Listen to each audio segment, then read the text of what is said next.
Hi, this is Kevin from Glasgow Underground, and I wanted to share with you our 7 tips for sending us a demo. First of all, it's important that you know exactly the type of music that we're releasing right now, and make sure that your music is relevant to what we're releasing. At the moment, we're looking for all kinds of house music, but our taste is quite varied, so we release everything from deep house to tech house to disco, even melodic and just good old-fashioned straight-up house music. So it's important that you know that your music's relevant to what we do, and then it's important that you send it to the right place. So all our demos go to music@glasgowunderground.com. I'm going to put that in the description for this video, so you'll have that there. If you can find my email address, please don't send music directly to me. A lot of the times people find it and they think they're going to get a better chance of getting the record signed to Glasgow Underground if they send it directly to me. What actually happens is it goes into my inbox. I don't have time to look at it. I can tell it's a demo. I'm too busy with production or whatever else I'm working on, and it just goes down my inbox and I forget about it and it gets lost. It's much better to send it to the music address. It goes to the A&R team, and that's their job, to listen to new music every day, and so they know exactly the type of music we release, and even if it's kind of in the ballpark of something we might be interested in, they send it to me, and I try always to listen to the music that they send me.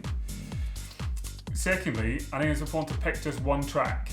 You can pick more, but I think be confident, pick your best work. It also makes our job much easier, and the chances are you won't get signed on your first email. But if you build up a relationship with us where you're really easy to deal with, we're going to feel much more positive about signing a track from you in the future. So try and pick one track. Don't send things too often. One a month is probably enough, or once every 2 or 3 weeks. If you really think you've got more to it than that, then sure, send more, but don't send any more than 3 tracks. That's totally enough for us to get an idea of whether we think we're going to be interested in your music at that time. In terms of file type, it's important to say here that I think 320 MP3s are going to be the best thing to send to us. There's 2 reasons for that. First of all, it's smaller, so you don't have, if I can listen to it on my phone. If I've got poor internet signal, I'm going to have less of a problem listening to an MP3 than I have listening to a WAV. The other reason is that you can include tags on it, so you can tag your artist name and the track title, which means that will never get lost, it will stay with the file. If you're smart about it, you can also tag other things in the file, so you could put in the lyrics, for example, on the MP3 tag, you could put your name and your email address, just in case that track gets lost or gets separated from your original email.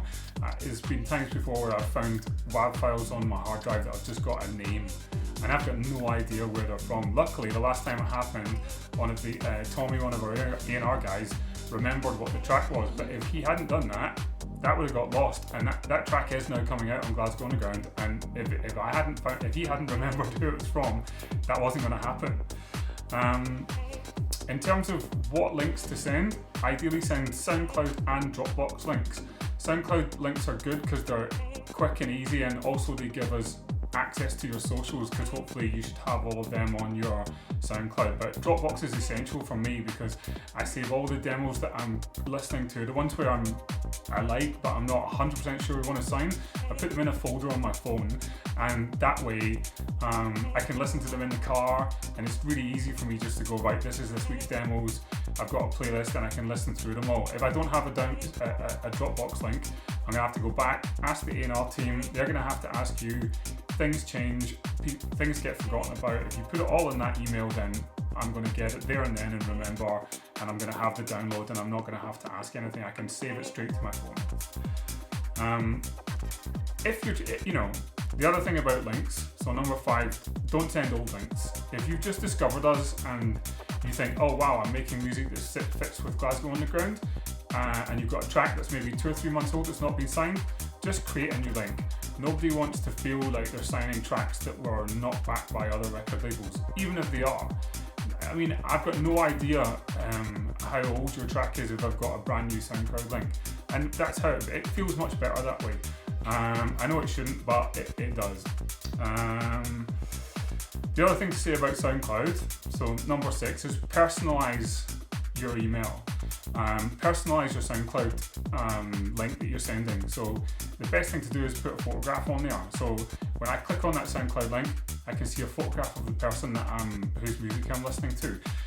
Studies have shown that it works with resumes, everything. Studies have shown that people respond much better when they can see an image of someone that they are sort of trying to connect with, or someone that's trying to connect with them. If they can see an image of them, then that makes the whole process much better for the individual who's looking to get signed or looking to get a job application approved or however it is.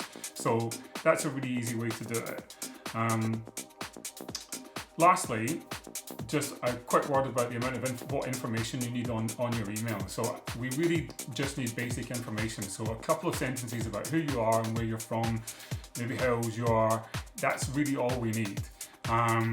You can, if you're sending a SoundCloud link, so that should have a link to your socials. If we like what we hear, we can then click on and go and have a look at your RA page or your Facebook, and obviously these should all be set up with a basic bio information, but we can go and find that from your SoundCloud link, so you don't need to send us a big long email telling us your story.